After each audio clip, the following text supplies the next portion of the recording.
সারাদিন রোজা রাখার পর ইফতারের ঠিক আগ মুহূর্তটাই এক অদ্ভুত প্রশান্তির। টেবিলে সাজানো ইফতারি, সামনে পানির গ্লাস, কিন্তু আমাদের মন কি শুধু ওখানেই? প্রিয় নবী সাল্লাল্লাহু আলাইহি সাল্লাম বলেছেন, ইফতারের মুহূর্তে রোজাদারের দোয়া কখনোই ফিরিয়ে দেওয়া হয় না। ইবনে মাজাহ। অথচ আমরা ব্যস্ত থাকি খাবার গোছাতে কিংবা তাড়াহুড়া করে ইফতার শুরু করতে। কিন্তু এটাই তো সেই সময় যখন আসমানের দোয়ার খোলা থাকে।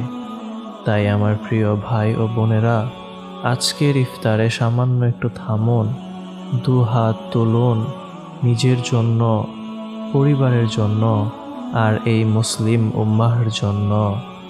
তৃষ্ণার্ত হৃদয়ে শুধু পানি নয়, আল্লাহর রহমত অনুভব করুন। ইফতার শুরু হোক ভালোবাসা আর কৃতজ্ঞতার সাথে, ইনশাআল্লাহ।